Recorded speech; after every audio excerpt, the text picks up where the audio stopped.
A paz do Senhor, meus amados irmãos em Cristo Jesus, aqui é o pastor Hélio Arnelas, pastor da Igreja Metodista Pentecostal no Morro da Carolina, no Jacatirão, em Duque de Caxias, Congregação Jardim Santa Marta, Belfor Roxo, e Congregação Nova Campinas do Caxias, para ministrar mais uma aula da Escola Mical. Estamos começando o terceiro trimestre do ano 2024.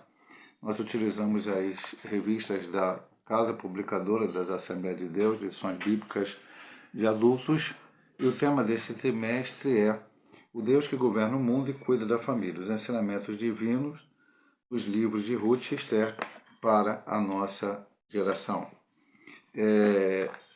O autor da lição, o irmão que escreveu essas lições para nós, é o pastor Cila Queiroz, que é membro do Conselho de Comunicação e Imprensa da CGADB, Convenção Geral das Assembleias de Deus no Brasil. Ele é jornalista, bacharel em Teologia e Direito, procurador-geral do município de Ji-Paraná, em Rondônia, e atua como pastor nas congregações, Rondônia, atua como pastor nas congregações de Ji-Paraná, cidade na qual reside. Então, nós vamos estar estudando aqui o livro de Ruth e o livro de Esther nesse terceiro trimestre. As lições são a lição de número 1, que vamos estudar hoje, duas importantes mulheres na história de um povo. Na lição seguinte, o livro de Ruth, depois Ruth e Noemi entrelaçadas pelo amor, 4, o encontro de Ruth com Boaz, 5, o casamento de Ruth e Boaz e a remissão da família. Depois, a partir da lição 6, nós vamos entrar no livro de Esther. Então vamos ver o livro de Esther, no 7 a deposição da rainha Vasti e a ascensão de Esther, 8 a resistência de Mardoqueu, 9 a conspiração de Ramã contra os judeus, 10 o plano de livramento e o papel de Esther, 11 a humilhação de Amã e a honra de Mardoqueu, 12 o banquete de Esther, denúncia e livramento, e 13 Esther, a portadora de boas novas. Então vamos para a lição de hoje. Duas importantes mulheres na história de um povo. Texto áureo. Então as mulheres disseram a Noemi: Bendito seja o Senhor, que não deixou hoje de te dar remidor, e seja o seu nome afamado em Israel. Ruth 4,14. Verdade prática, conhecidas ou anônimas, muitas mulheres foram fundamentais no plano divino de redenção da humanidade.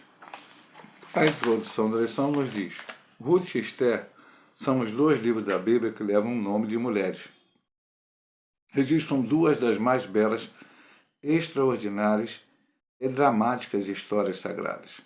A primeira, ocorrida em Moabe e Belém, no período dos juízes, que durou aproximadamente de 1375 a 1050 a.C. A segunda, na Pérsia, depois do cativeiro babilônico, entre 483 e 473 a.C. Ruth e Esther viveram em épocas, circunstâncias e contextos muito diferentes, mas expressaram as mesmas virtudes espirituais e morais: fé, convicção, humildade, coragem, obediência, simplicidade, pureza, abnegação, temor a Deus e disposição de servir. Essas duas mulheres foram fundamentais para a preservação do povo judeu. A descendência piedosa de Abraão, o povo judeu é a descendência piedosa de Abraão. Suas vidas continuam sendo fontes de profunda inspiração para todos que desejam agradar a Deus e viver para a sua glória. Salmo 147, 11, 1 Coríntios 10, 31 e Hebreus 11, 6. Então, nós vamos estar estudando, logicamente, sempre lembramos, irmãos, são histórias, principalmente o livro de Ruth, é um livro pequeno, tem uma história bem rápida contada ali, e o livro de Esther é um pouco mais extenso, mas o assunto fica meio centrado em algumas situações. Então, 13 lições, nós vamos realmente repetir alguns assuntos. Hoje nós estamos falando dos dois livros, dando uma ideia geral, e semana que vem nós vamos estar estudando o livro de Ruth, depois detalhadamente algumas coisas que aconteceram na história que já vão ser tocadas na lição de hoje, brevemente. Eu gostei muito, né? Aqui ele coloca na introdução essa diferença de tempo, depois ele vai comentar durante a lição, e essas características que foram verdadeiramente nessas duas mulheres. Fé, a primeira característica. Você vai ver na história de Ruth a fé. Em várias circunstâncias diferentes que vamos comentar durante o trimestre. E Esther, da mesma forma. Esther, principalmente no capítulo 4 de seu livro, quando ela tem que se apresentar diante do esposo, o rei, mas nas circunstâncias que nós já conhecemos e que vamos estudar. Convicção, também, da mesma forma, humildade, coragem, enfim, todas essas características serão estudadas nessa vida dessas duas mulheres que nós estaremos estudando durante esse trimestre. Sempre lembrando, o assunto é Deus governa o mundo e cuida da família. Então nós vamos ver, em ambos os casos, a ação de Deus. Eu sempre digo na igreja, ontem mesmo estava pregando na congregação em Nova Campinas e falei com nossos amados irmãos e até falei com eles assim, né? Parece que eu falo isso todo culto, toda pregação. Não há coincidência, eu creio dessa maneira, não há coincidência na vida do cristão. Há uma ação de Deus, há um projeto de Deus, há uma possibilidade que Deus nos dá. Mesmo nas situações mais difíceis que passamos, Deus está no controle de todas as coisas. E aqui nós vamos ver isso tanto na vida de Ruth como na vida de Esther. Ruth, uma mulher importante para a linhagem de Davi. Então, a primeira subdivisão é uma moabita. Descendente de Moabe, filho da relação incestuosa de Ló, o sobrinho de Abraão, com sua filha mais velha. Esse episódio é relatado em Gênesis 19, 30 ao 37. Os moabitas eram um povo pagão, hostil a Israel desde os dias do rei Balaque. Aqui, Números 22, de 1 a 6, Deuteronômio 23, 3 a 4, Juízes 11 a 17, não vão ver essas situações. Habitavam a leste do Mar Morto, atual Jordânia, e eram dados à idolatria e à imoralidade sexual. Nós vamos ver esse número 25, de 1 a 2, Apocalipse 2, 14. Pertencendo a este povo, era de todo improvável que Ruth fizesse parte da linhagem de Davi. Afinal, da família da qual viria o Messias, o Salvador do mundo. Como há várias situações aqui citadas em Gênesis, Isaías, Miqueias e Apocalipse. Mas os caminhos de Deus são mais altos do que os nossos e estão muito acima da nossa compreensão, como diz Isaías, exatamente, literalmente isso, no capítulo 55, versículo 8 e 9, e também Paulo usando essa palavra em Romanos 11, 33. Ele é soberano, faz do improvável provável e do impossível possível. Quando cremos nele e tememos e obedecemos sem impor-lhe qualquer condição. Então, como começou a história? Era uma moabita. Quem eram os descendentes de Moabe? Abraão saiu da sua terra, da sua parentela, e foi para uma terra que Deus mostraria a ele como Deus prometeu. Junto com ele foi seu sobrinho Ló. Chegando na terra prometida, em um determinado momento, houve contenda entre os pastores de Abraão e os pastores de Ló. E Abraão falou, olha, não é bom que a gente, sendo parente, entre em inimizade. Então, Ló, escolhe para o lado que você vai, e você vai escolher o lado que você vai, eu vou para o outro lado, e nós vamos viver pacificamente e tudo correto. Teoricamente seria Abraão, que era o mais velho, Abraão, que era o líder, que deveria escolher. Mas ele abriu mão para que Ló escolhesse. E Ló escolheu ali as campinas, perto de Sodoma e Gomorra, era um lugar muito bonito, e foi ali habitar. Provavelmente Ló não sabia as práticas que aquele povo tinha. Provavelmente ele não sabia. Então, passado um tempo, aconteceram várias coisas, e não vamos entrar em alguns detalhes, porque a gente vai um tempo que não é o assunto da lição. Mas lá na frente, Deus avisa Abraão que vai destruir Sodoma e Gomorra por causa do pecado dele. Ele intercede, Abraão faz aquela intercessão, começa com 50, 45, 40, 30 e termina em 10. Se houvesse 10 justos, não destruiria. Deus prometeu a ele assim. Porque Ló estava lá. E os anjos foram para lá e entraram na casa de Ló. Os homens daquela cidade pensaram que aqueles anjos que vieram em forma corpórea de homens eram homens e quiseram ter relações sexuais com aqueles homens. Essa é a realidade. Alguns hoje andam negando isso, mas é o que a Bíblia nos diz. Praticar a sodomia ali. E aí, aqueles homens feriram ele de cegueira e falaram para Ló: sai da cidade, você, sua família. Ele chamou seu genro, não quiseram sair. As suas duas filhas estavam noivas, iam casar, chamou seu genro, não acreditaram nele. E ele partiu junto com a sua esposa, com as suas duas filhas. E ele foi andando, e a sua esposa, em um determinado momento, olhou para trás e virou uma estátua de sal. E aí ele ficou ali, só naquela fuga, já viúvo com as suas duas filhas. Ele pediu para ir para uma cidade, o anjo permitiu que ele fosse, mas ele ficou com medo, ele foi para um outro lugar e ficou escondido ali. E as duas... a cidade não foi só Sodoma e Gomorra, foi toda aquela região, foi destruída pelo Senhor. Ele então, as suas filhas então, o que elas pensam? Olha, nosso pai é velho, agora ficamos só nós, nossos futuros esposos morreram lá em Sodoma e Gomorra, então nós precisamos dar descendência à nossa família para que a família continue. É um nome, isso era muito importante naquela época, né? Não poderia terminar a família. Então teria que continuar. E elas então embebedaram o seu pai e ele bêbado, elas mantiveram relações sexuais com ele, uma numa noite e uma na outra noite, e as duas engravidaram do próprio pai. E uma delas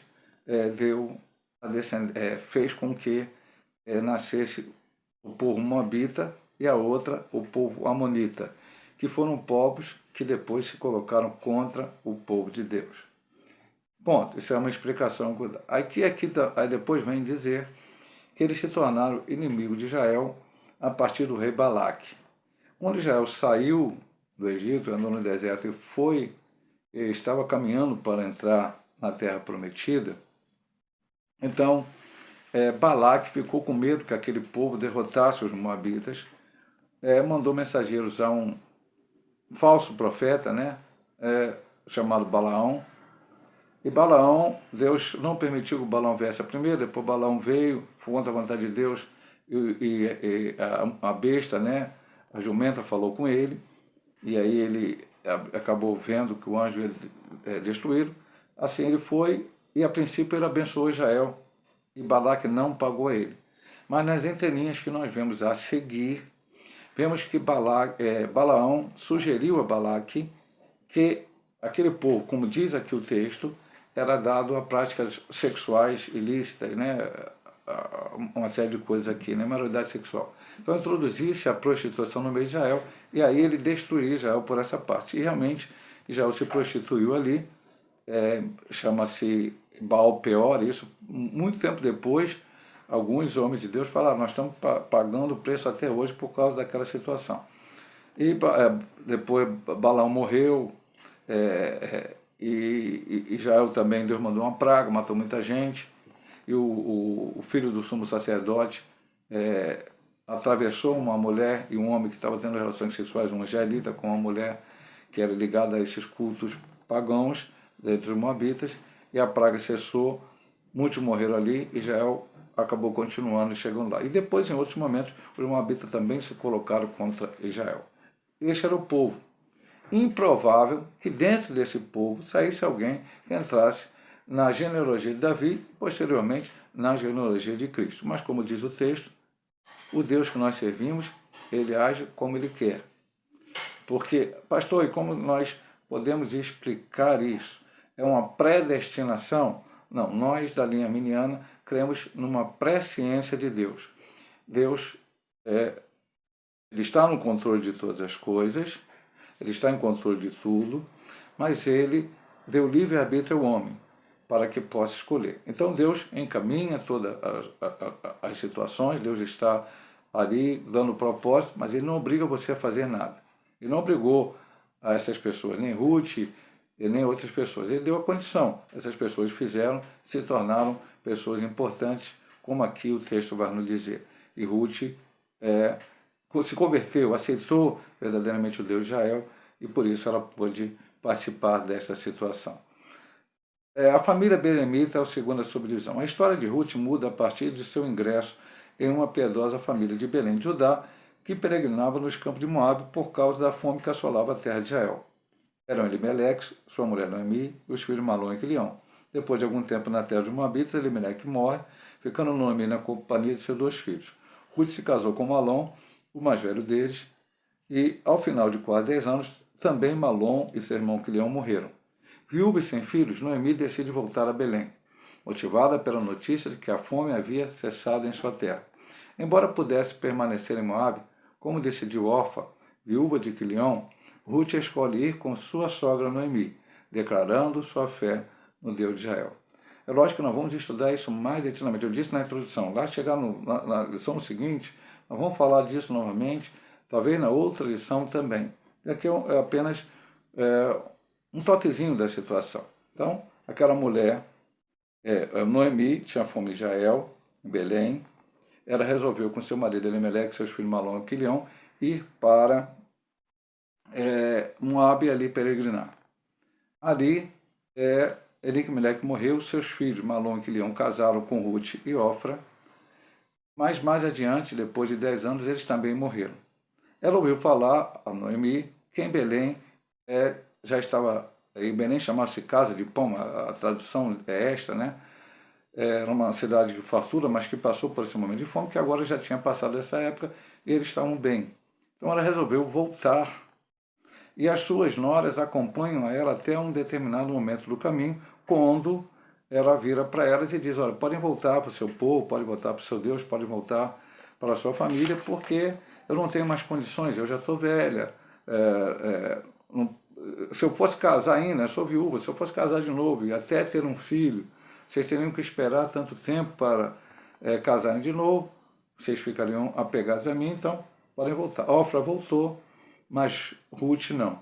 Ruth se apegou à sua sogra, Ruth declarou que queria ficar com ela, que o Deus dela era o seu Deus, e seguiu aí em companhia da sua sogra até Belém. Vamos continuar aqui rapidamente. Matrimônio e maternidade é a terceira subdivisão deste ponto aqui. Esta síntese biográfica tem o seu ápice em Belém, com 2 eventos que foram fundamentais para que o propósito de Deus se cumprisse na vida dessa moabita. Apegada à sua sogra, sempre disposta a obedecer e servi-la, Ruth alcança o favor de Deus de Israel, sobre cujas asas tiveste a abrigar. O casamento com Boaz, parente de Elimeleque, o nascimento de seu filho Obed, hebraico servo, fazem de Ruth uma ascendente direta de Davi, de quem foi bisavó, e integrante da linha genealogia de Jesus, Ruth 4, de 1 a 22, e você vai ver isso em Mateus 1, do 5 a 17, ou Lucas 3, 32. Honrar o casamento e a geração de filhos traz a bênção de Deus para muitas gerações. E aí nós vamos ler aqui, eu poderia ler o Salmo 127, mas eu vou ler Hebreus 13, 4. A primeira leitura bíblica de hoje, hoje eu estou lendo até menos, né? A gente sempre fala para os irmãos que isso aqui é um estudo bíblico. Nós estamos aqui estudando a Bíblia. A revista é feita com oração pela liderança da CPAD, pelos irmãos que escreveram a revista, mas tudo aqui, você vê quantos textos já foram citados aqui. O irmão que tem acesso à revista deve ler todos eles para o seu aprendizado. Então veja Hebreus 13, 4. Venerado seja entre todos o matrimônio e o leito sem mácula. Porém, os que se dão à prostituição, os adultos, Deus os julgará. Então, quando Noemi volta para a sua terra, ela pede para chamar ela de Mara, que significa amargurada. Não mais chamar ela de Noemi. E ela então ali passa a ser uma pessoa que voltou para a sua terra, havia prosperidade na sua terra, mas ela passou a ser uma pessoa pobre. Ela voltou para a sua casa, ok, mas de onde ela tiraria o sustento? Ela não tinha mais marido, não tinha mais os 2 filhos. E ela já tinha uma certa idade. Isso não é Brasil, outros países onde há uma aposentadoria. Os dias de hoje, né, as pessoas se aposentam, recebem um salário, ou quando não conseguem se aposentar, às vezes recebem uma ajuda governamental. Não era o caso, salário de favores e tal. E havia alguma coisa na lei de Israel que dizia que, na lei de Moisés, que a pessoa, os pobres poderiam ir aonde havia colheita e pegar as sobras das coisas que caíram, né? Quando a pessoa fosse fazer a colheita, se deixou cair alguma coisa, né? Está ali colhendo, mas caiu alguma coisa, deixava ali para os pobres. E Noemi falou para a sua sogra: eu vou cumprir isso, eu vou para um lugar para tentar trazer algum alimento. E Deus a direcionou para o campo de Boaz. Depois Boaz ficou sabendo quem ela era. Boaz, essa palavra, sobre as tuas asas tiveste a brigar, é uma palavra que Boaz falou para ela, num momento que ele teve conversa com ela, quando soube que era ela, e já sabia o que ela tinha feito como beneficência a Noemi, envia para ela e tudo aquilo. E depois de determinadas circunstâncias, Boaz acaba virando o remidor, tinha um remidor na frente dele, ele faz um acordo, e virando o remidor de Noemi e da família de Noemi, ele recebe Ruth como esposa. E Ruth se casa com ele, gera um filho chamado Obed, que gera um filho chamado Jessé, que gera vários filhos, entre os quais Davi, que veio ser o segundo rei de Israel, o qual o Senhor fez uma aliança e prometeu que dele a sua descendência estaria para sempre, né? E todos os descendentes de Davi foram reis até o momento do cativeiro, e depois dele viria também o Messias, como aqui está citado em vários textos. E ele termina com esta palavra, dando essa primeira palhinha aqui sobre o livro de Ruth, porque agora no ponto 2 nós vamos entrar sobre o livro de Esther. Honrar o casamento e a geração de filhos traz a bênção de Deus para muitas gerações. É por isso que eu li lá o texto. Poderia ter também lido o Salmo 127, 3 a 5, que é bastante conhecido, chamado aí o Salmo da Família, né? Vamos agora para o ponto 2, a segunda subdivisão da lição. Esther, a mulher que agiu para a sobrevivência dos judeus.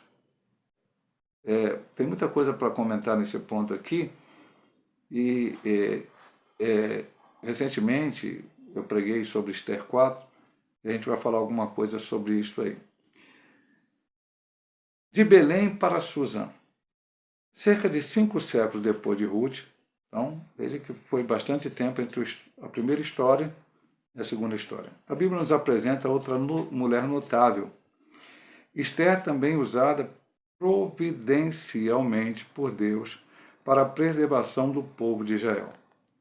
Filha de Abiail, tio de Mardoqueu, Esther era judia, órfã de pai e mãe, e foi criada pelo primo Mardoqueu. Está em Esther 2, do 5 ao 7, e também o versículo 15. Seu nome hebraico era Adasa, significa murta, uma das plantas favoritas do mundo antigo, de folhas perfumadas e flores brancas ou rosadas, usadas para perfumar ambientes e fazer grinaldas para os nobres nos banquetes. Já o nome persa Estara significa estrela. Esther fazia parte da geração de judeus nascidos no cativeiro. Conforme Isaías e Jeremias haviam profetizado, o fim do cativeiro babilônico foi decretado por Ciro, rei da Pérsia, no ano 538 a.C. Aqui temos isso em Isaías 44, 26 a 28, Isaías 45, 1, 4, 5 e 13, até o texto que fala que o Senhor fala de Ciro bem antes de Ciro nascer, né? Ciro, meu servo, e Jeremias 29, do 10 a 14. No entanto, a maioria dos judeus permaneceu na Babilônia sob o domínio persa. Então, rapidamente, leve toquezinho antes da história de Esther. Que cativeiro é esse, pastor? Cativeiro é o seguinte: depois de Salomão, veio Roboão. Por causa dos pecados de Salomão, Deus então dividiu o reino. Veio Jeroboão, falou com Roboão, Roboão falou coisas para o povo que o povo não gostou, e houve uma separação entre Israel. Eram 12 tribos, a família de Davi, os descendentes de Davi, ficaram reinando no reinado de Judá, o reino do sul, com 2 tribos, basicamente Judá e Benjamim. E as outras 10 tribos seguiram, chamado Reino do Norte, ou Israel, a Jeroboão. Jeroboão já começou pecando, botando bezerro bezerro de ouro, para evitar que eles fossem até Jerusalém para adorar no templo, pecando, e aí foram morrendo os descendentes, né? Jeroboão reinou, o filho, daqui a pouco veio outro, e assim foram fazendo. Teve Acabe, que nós estudamos recentemente numa da escola bíblica, acho que um ano e pouco atrás, e toda aquela situação, até que eles foram levados ao cativeiro assírio. O reino de Israel foi levado para o cativeiro pela Síria, que era um grande reino mundial, mas ainda não foi. Os grandes reinos mundiais que houve lá no Antigo Testamento, a partir dessa época, foi Babilônia, Grécia, Médio-Persa, Grécia e Roma por final. Depois a Síria foi derrotada pela Babilônia e adiante Judá também foi para o cativeiro. Isaías, que viveu um pouco antes do cativeiro, e Jeremias, que viveu um pouco antes, meio antes ali do tempo do cativeiro e pós-cativeiro, profetizaram que eles iam para o cativeiro exatamente porque estavam desobedecendo a Deus. Isso foi falado no livro de Jeremias. E que depois de 70 anos eles voltariam. Jeremias profetizou, 70 anos eles voltariam do cativeiro. Quando deu 70 anos, Deus levantou Ciro, Jamé do Persa, e mandou eles de volta. Mas muitos judeus não voltaram. Muitos voltaram. Nós temos lá o livro de Neemias, o livro de Esdras, o livro do profeta Ageu, profeta Zacarias. Foram livros escritos nessa época de volta do cativeiro. Mas muitos não voltaram. E entre eles que não voltaram, está essa família aqui, de Mardoqueu e a sua prima, Esté, que era órfã e que ele cuidou dela. Ok? Isso é apenas um toque para que os irmãos possam entender bem isso. Agora vamos lá. De órfã a rainha. Suzã era a capital do novo império. Está Esté 1:2. Lá viviam Esté e Mardoqueu, dentre os milhares de outros judeus. Dotada de rara beleza, Esté entregou o grupo de moças virgens que se candidataram para suceder a rainha Vasti, deposta pelo rei Assuero por sua desobediência, como escreve o historiador judeu Flávio Josefo. Vasti se recusou a comparecer a um banquete oferecido pelo rei no jardim do palácio. Está em Esté 1:5-8 e 10-12, 21 e 22. Em um inequívoco ato de providência divina, Esté se tornou rainha em seu lugar. 5 anos depois, essa jovem judia, agindo com sabedoria e muita coragem, obteve de Assuero um decreto que livrou da morte o povo judeu de todo o império. Esther 8 e 9. Como diz Matthew Henry, ainda que o nome de Deus não se encontre no livro de Esther, o mesmo não se pode dizer de sua mão, guiando minuciosamente os fatos que culminaram na libertação de seu povo. Vamos ler isso assim para tomar um copo d'água, que minha garganta está secando. Então, continuando com essa parte da história. Já vimos como é que o povo chegou no cativeiro e eles estavam ali até mesmo pós-cativeiro. Assuero era o rei daquela época da Medo-Persa. Ele tinha uma mulher chamada Vasti, uma rainha que era linda, bonita, só que ele fez um banquete e se embebedou, ficou lá tantos dias, 7 dias lá com o povo bebendo. E depois daqueles dias ele chamou a rainha para entrar. E nos parece, pelo que entendemos, que ele queria mostrar a rainha para, olha a rainha aqui que eu tenho, a minha esposa e tal. E ela não quis ir. E aí ele foi, chamou os seus conselheiros, e os seus conselheiros aconselharam ele que tirasse Vasti de rainha. Ele tirou a Vasti de rainha, mas depois ele sentiu falta, né? Ele precisava de uma esposa e tal. E vamos colocar assim, não vamos estudar isso mais detidamente quando estudarmos lá o assunto específico. Ele fez, entre aspas, como um concurso de beleza. Várias jovens virgens foram convocadas ali e Esther foi no meio delas. E uma coisa importante, que é importante dizer aqui, que depois nós vamos estudar isso detidamente lá na frente, Mardoqueu disse para ela, não diga de que povo você é. Então ela foi, participou daquela situação, foi escolhida pelo rei para ser a rainha no lugar de Vasti, mas não se sabia de que povo ela era. E ela se tornou então. Então por isso que esse ponto é de órfão a rainha. E como nós dissemos aqui, e Matthew Henry diz aqui, ainda, eu vou repetir aqui o final, ainda que o nome de Deus não se encontre no livro de Esther, o meu não se pode dizer de sua mão, guiando minuciosamente os fatos que culminaram na libertação do seu povo. Quando eu prego, especialmente sobre esse Esther, capítulo 4 que eu falei, é quando vem o desafio que ela tem que comparecer diante do rei, Mardoqueu chama ela isso, e ela primeiro quase que, não que se recusa, ela fala da dificuldade que ela teria, e Mardoqueu falou assim, quem sabe Deus te colocou aí para isso. E se você não fizer o que você tem que fazer, eu vou levantar outro para fazer. E você mesmo pode perecer não pense que você é rainha, que você não vai morrer se não houver o livramento para os judeus. E ela então foi e realizou aquilo que tinha que realizar, teve coragem, como vimos na introdução, fé, uma série de coisas, e o rei a recebeu, e como nós vamos ver no ponto seguinte aqui, e vamos estudar lá na frente, a história foi mudada. Qual era o objetivo ali do diabo que está por trás de toda vez que você vê alguém lutando contra o povo judeu e contra a igreja de Cristo, é o diabo que está por trás desse negócio. Ele estava querendo evitar que os judeus fossem mortos e que a história, o Messias não viesse a essa terra. Não, os judeus não foram mortos, não foram destruídos, como tantas outras vezes tentaram, não na história só bíblica, na história posterior. Hitler tentou isso, não conseguiu, matando 6 milhões de judeus. Os povos ainda muçulmanos hoje lutam aí contra os judeus ferrenhamente, mas Deus tem livrado, porque Deus tem um propósito. Lá atrás, com o propósito da vinda do Messias, e agora tudo o que nós sabemos escatologicamente que vai acontecer no futuro. Então vamos para o último ponto, o subponto desse ponto 2, que esta é uma mulher que agiu para a sobrevivência dos judeus, e agora, no campo ou no palácio. Pequenininho esse ponto mais importante. Assim como Ruth, Esther é um exemplo inspirativo do quanto valem a fidelidade e a confiança em Deus, seja qual for o contexto em que vivamos. Os princípios divinos são absolutos e imutáveis, suficientes para orientar nossa conduta em qualquer tempo e lugar. E aqui, meu amado irmão, ele faz a citação no Salmo 119. O Salmo 119 tem 176 versículos. Cada linha de versículo aqui são dividindo aqui por 22 por 8. 22 vezes 8 dá 176. Cada 8 versículos vem com uma letrinha, na sua Bíblia deve estar Aleph. Aí, a partir do 9 Bet, do 17 Gimel, que são as letras do alfabeto hebraico, são as 22 letras, são todas consoantes.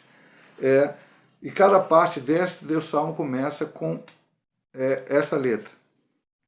E a outra parte com a outra letra, e assim por diante. E só 2 versículos não tem citação, palavra, mandamento, lei, estatuto, só apenas 2 versículos. E aqui ele nos fala para ler, para mostrar que temos que seguir de acordo com a palavra de Deus. Ele dá 2 citações, o 7 ou 9. Vou ler até o 7 ou 9, que é menor. Não, vou ler do 89 ao 91, mais conhecido, então vou ler do 89 ao 91. Olha o que diz aqui. Para sempre, ó Senhor, a tua palavra permanece no céu. A tua fidelidade estende de geração a geração, tu firmaste a terra e firme permanece. Conforme que ordenaste, tudo se mantém até hoje, porque todas as coisas te obedecem. Deus está no controle. E o livro de Ruth e o livro de Esther nos mostram isto claramente, e nós vamos ver isso, logicamente, como eu estou dizendo, desde a introdução, detidamente durante o trimestre. Aqui nós estamos tendo uma introdução da história dessas mulheres, dos livros, de alguns fatos históricos que vão nos fazer entender melhor a história, mas vamos estudar completamente em cada ponto específico nas lições seguintes aí que vamos ter para frente. Mulheres de Deus como protagonistas da história.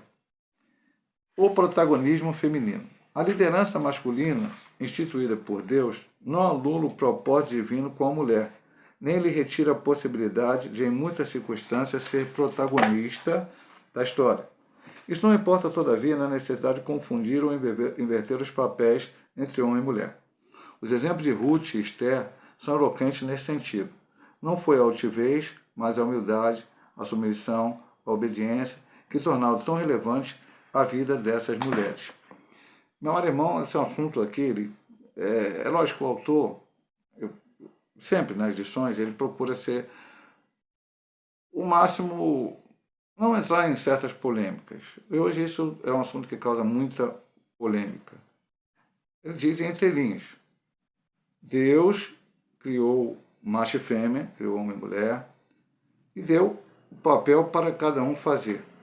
E ele diz aqui no início, não deixa que algumas mulheres sejam protagonistas. E aí a gente pode citar, além de Esther e de Ruth, muitas outras mulheres que tiveram seu protagonismo em algumas ações dentro da Bíblia. Nós tivemos, por exemplo, uma mulher chamada Débora, que foi, dentre todos os juízes que houve na época, depois de Josué até Samuel, a única que foi juíza, uma mulher. Todos os outros eram homens. Otiniel, Sansão, Baraque, Jefté, Gideão e outros que menos falados, né? Houve vários homens ali que foram juízes de Israel. Mas Débora foi e Israel venceu uma batalha, até com Baraque, na verdade, né? Ela era juíza, Baraque era o seu acompanhante ali, a pessoa que tinha que lutar naquela guerra. E depois nós temos também, entre outras, Hulda, uma profetisa que viveu na época do último rei fiel do reino de Judá, Josias. Um homem realmente foi fiel ao Senhor. E quando ele achou o livro da lei, acharam o livro da lei, ele mandou reformar o templo estava todo destruído por causa do mau governo de seu pai e de seu avô.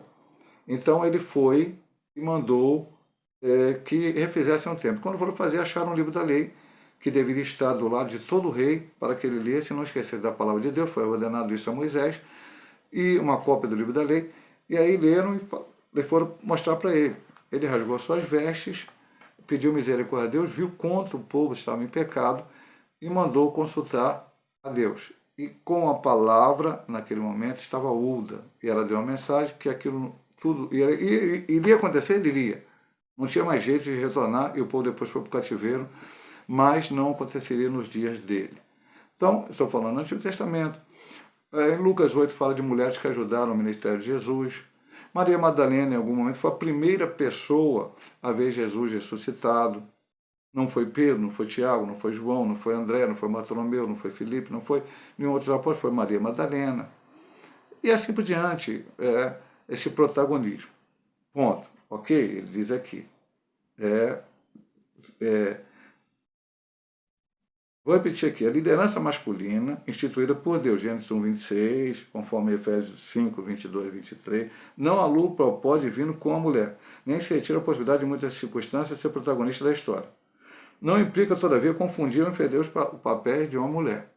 E eu já vou dizer uma coisa aqui, meu amado irmão, talvez alguém não goste, alguém possa dar um dislike. A Igreja Metodista Pentecostal, a qual eu pastoreio, ela não entende biblicamente que possa haver o pastoreio feminino. Então, na Igreja Metodista Pentecostal não tem pastora, apóstola, bispa, embora não tenha apóstolo também nem bispo, né, mas só falando que hoje tem pastora, apóstola, bispa, e vai por diante essa situação. Não entendemos isso. Entendemos que o chamado pastoral foi dado aos homens. A mulher trabalha na igreja, trabalha, a mulher pode ter o seu protagonismo em outras áreas, sim, como aqui na Bíblia vai mostrar que elas tiveram. Agora vamos para a segunda parte, cumprindo os papéis. Noemi dá testemunho de que Ruth cumpriu bem a função de esposa. Seu extraordinário relacionamento com a sogra não nos permite outra conclusão. Ambas eram mulheres sábias que conheciam bem os seus papéis, o que é fundamental para uma boa convivência em família, inclusive entre nora e sogra. Vamos ver aqui, diz Provérbios 14, 1, importante. Provérbios 14, 1. Toda mulher sábia edifica sua casa, mas a tola derriba com suas mãos. Então vamos lá, meu amado irmão, cumprindo os papéis. É lógico que ele está falando aqui sempre em tese, eu não sei se lá na frente ele vai falar de uma forma mais forte. Ele disse aqui ainda há pouco, uma palavra aqui, honrar o casamento e a geração de filhos traz bênção de Deus para muitas gerações. Hoje nós estamos vivendo uma época diferente. O pessoal casa e não quer ter filho, o pessoal casa e quer cuidar de outras situações. Então Deus restituiu um casamento, onde tem que ter o casamento, e o natural do casamento é que vem os filhos. Não vamos discutir que tem que ter 20 filhos, não é isso. Esquece essa situação, não estão falando isso. E que os filhos são herança do Senhor. Tendo filhos, é necessário que se cuide dos filhos, é necessário que se cuide da casa. A mulher pode ter outras atividades, e hoje nós estamos vivendo no Brasil e no mundo, em que as mulheres são profissionais, trabalham fora, uma série de coisas. Mas também não podem simplesmente terceirizar o seu trabalho de esposa, de dona de casa, de mãe, para outras pessoas e não cumprir o seu papel, né, dentro daquilo que está dentro do alcance delas. Aqui está, cumprindo os papéis. O autor da lição colocou o ponto, nós temos que falar o que está escrito aqui. Ela tinha um bom relacionamento com Noemi, nós vamos ver que ela, já antes mesmo, quer dizer, certamente, ela já era uma boa esposa para Malom, lá onde ela morava, tanto que se ela não fosse, a Noemi simplesmente falava, ó, meus filhos morreram, você não era uma boa esposa, você não era boa esposa, pode ficar por aí mesmo, que eu vou para a minha terra, não quero nem saber de você, não. Elas demonstraram isso acompanhando a Noemi. E depois, fazendo todo o papel que ela fez, cuidando de Noemi nos momentos difíceis, até que Deus deu o casamento a ela. E a Bíblia não diz, não está escrito, não está colocado, mas entendemos que mesmo depois dela ter casado com Boaz e ter seu filho Obed, ela ainda continuou também tendo cuidado com a sua sogra, até pelo grande entendimento que ela só chegou àquela posição, saiu de Moabe, saiu de um povo de certa forma amaldiçoado, veio para o povo de Deus, para a bênção do Senhor. Deus abençoou ela de maneira tremenda, deu um filho a ela. Lógico, ela não sabia ainda que esse filho ia ser, ela ia ser bisavó de Davi, que Davi ia ser rei de Israel, não, isso ela não sabia. Que ela entraria na genealogia de Cristo, isso nós estamos vendo aqui. Mas Deus já tinha abençoado ela, e tudo isso porque ela conheceu a Noemi, conheceu a família de Noemi, conheceu Deus de Noemi, e posteriormente conheceu o povo de Noemi, e ali foi abençoada para a glória do Senhor. E por último ponto, a última subdivisão desta primeira lição, educação familiar. Não foi apenas a beleza de Esther, e aí já vai passar para Esther, que lhe fez ser escolhida rainha, mas também sua humildade e seu bom comportamento no palácio. Esther 2, 15 a 16. Vamos ler esse ponto aqui, que é importante, meu amado irmão. Você vai ver aqui, depois nós vamos estudar isso detidamente. Já disse os irmãos, aqui nós estamos dando uma palhinha sobre o assunto, né, falando um pouquinho, mas depois nós vamos estudar cada ponto desse. Então, em Esther 2, 15 a 17, olha aqui. Chegando, pois, a vez de Esther, filha de Abiail, tio de Mardoqueu, que a tomara por sua filha, ir ao rei, coisa nenhuma pediu, senão que disse Egai, eunuco do rei, guarda das mulheres. E alcançava Esther graça aos olhos de todos quanto viam. Assim foi levado Esther ao rei Assuero, à casa real, no 10º mês, que é o mês de Tebete, no 7º ano do seu reinado. E o rei amou Esther mais do que a todas as mulheres, e ela alcançou perante ele graça e benevolência mais do que todas as virgens, pôs a coroa real na sua cabeça e a fez rainha em lugar de Vasti. Se você ver um pouquinho antes, eu vou ler um pouquinho antes para você poder até entender. E chegando já a vez de cada moça ir ao rei Assuero, depois que fora feito a cada um segundo a lei das mulheres, ou seja, antes dela chegar a Assuero, eram 12 meses, porque se cumpriu o dia da suplicação, 6 meses com de mirra, 6 horas de pissaria, para depois chegar lá. E de maneira que, quando entrava o rei, tudo quanto ela desejava se lhe dava para ir a cada das mulheres e a cada do rei. Então, quando elas iam, elas pediam coisas. Aquilo não diz o que é, talvez algum enfeite, alguma coisa para se tornar bonita. Esther não pediu nada, não quero nada. As pessoas olhavam para ela e viam algo diferente. Então, essa situação aqui é importante no estudo. Apesar de órfã, Esther havia recebido uma boa educação de Mardoqueu, a quem devotava obediência e profundo respeito. E aí isso vai mostrar em Esther 2:10, vai mostrar em Esther 4, do 1 ao 4. É no lar que somos forjados para grandes desafios da vida. Então, uma outra grande lição que aprendemos aqui na lição de hoje, na vida dessas duas mulheres. É no lar, onde tem que haver a educação. Veja bem, ela não teve a educação do pai e da mãe, ou parte da vida não, porque era órfã. Provavelmente não tinha avós, ou os avós estavam em uma outra ocupação que não podiam tomar conta dela. A Bíblia não nos diz, não podemos fazer pensamentos que isso ou aquilo. Mas um primo, que certamente era mais velho que ela, a assumiu como filha e deu educação, ensinou ela. Olha o valor. A Bíblia diz lá em Provérbios 22:6 que ensina a criança no caminho que deve andar, porque quando ficar mais velho não se desviará dele. ela aprendeu ensinamentos e nós temos que ensinar nossos filhos, aos nossos netos, enfim, aqueles que estão ao nosso redor, a palavra de Deus, a serem bons cidadãos do céu. E se forem bons cidadãos do céu, também serão bons cidadãos na terra. Infelizmente, hoje nós temos visto muitos filhos de cristãos dando um mau exemplo na escola, no trabalho, no meio com a vizinhança. Isso é muito ruim, meu amado irmão.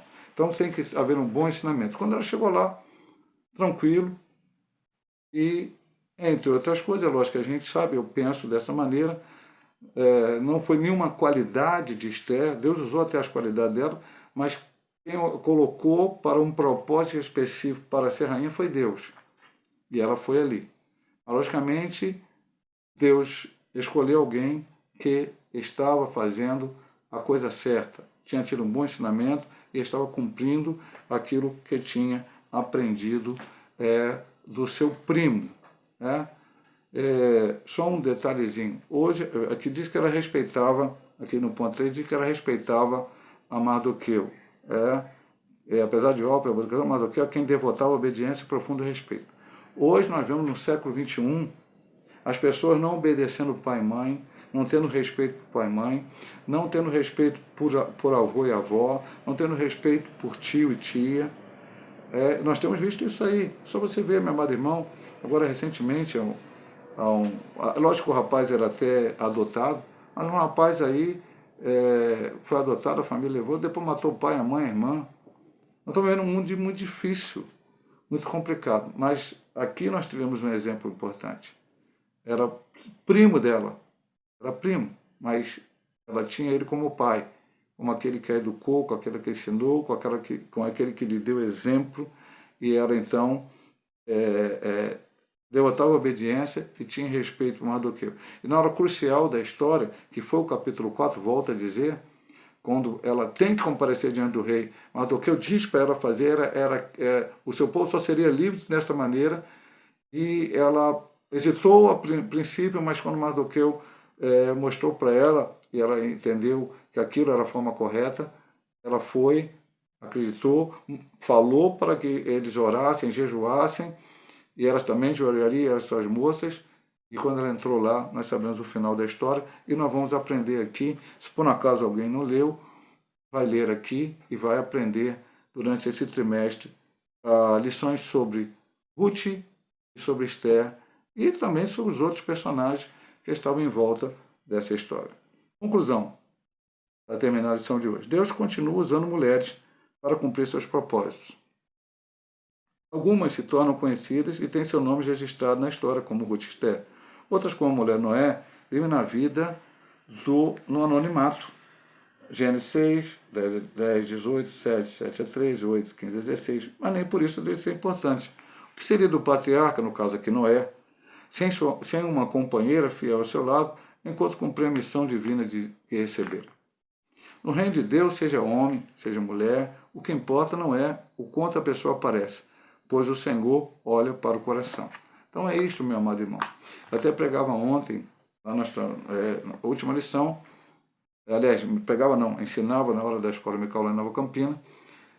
Nós estamos estudando a última lição, estudamos ontem, terminou o trimestre passado, e nós estávamos sobre a cidade celestial.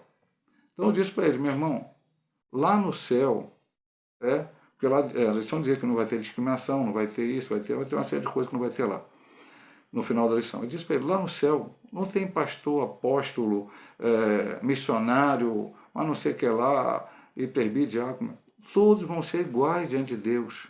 Lá não vai ter uma casa especial para o apóstolo para morar na mansão do céu, e o membro da igreja vai morar no barraquinho. Tem gente falando isso por aí. Não tem barraquinho no céu, não tem mansão no céu. Na casa do meu pai há muitas moradas, foi o que o Senhor disse, e vai levar aquele que for fiel com ele. Nós vamos estar lá todos. O mais importante é encontrar o Senhor nosso Deus. Então aqui nesta vida, não importa se alguém se destaca demais, que o nome de Deus seja louvado. Eu vi essa semana um vídeo, semana passada na verdade, que um grande teólogo, não vou discutir nem a doutrina dele. Pode ser que em algum ponto você não concorde ou eu não concorde. Chamado Paul Washer, esteve aqui no Nordeste e foi dar um estudo. Quando chegou lá, o pessoal bateu palma para ele. Aí ele, falando em inglês, eu vamos traduzindo, falou, olha, não façam isso. Tem gente na Bíblia que quando foi aplaudido morreu. Ele estava citando Herodes. Herodes fez um discurso, o pessoal falou, voz de Deus, não voz de homem. E ele ficou quieto. Por ficar quieto, ele foi comido por bicho e morreu, está lá em Atos Apóstolos. E hoje está se dando a glória ao homem. Ou a mulher, ou qualquer um, porque aqui diz, não importa homem ou mulher, Deus quer usar, vai usar. Deus tem usado pessoas hoje, Deus pode usar pessoas, pastores, presbíteros, diáconos, membros da igreja. Ontem eu pregava e falava sobre esse assunto também. Ai de mim se não pregar o evangelho. Estevão pregou o evangelho sendo um diácono e deu grande testemunho do Senhor. Filipe pregou em Samaria, depois pregou para o eunuco da rainha de Candá, sendo ele um diácono. Outras pessoas não tinham nenhum cargo, não tinham nenhum, anunciaram o evangelho. Então, o que ele diz aqui no final, eu vou repetir para você, no reino de Deus, seja homem, seja mulher, o que importa não é o quanto a pessoa aparece, pois o Senhor olha para o coração. Ele cita 1 Samuel 16:7. Deus chamou a Samuel e falou, Samuel, vai lá na família de Jessé que eu escolhi alguém para ser rei. Aí ele chegou lá, veio o primeiro filho. Ele olhou e falou, não me lembro o nome, o filho mais velho de Jessé, agora não me lembro, não sei se é Aminadab, não vou nem falar porque não vou abrir a Bíblia agora para ler. Ele olhou e falou, Senhor, é esse, é bonito, fazia até parte do exército de Israel. Aí Deus falou para ele, não, você está olhando o exterior, eu olho o coração.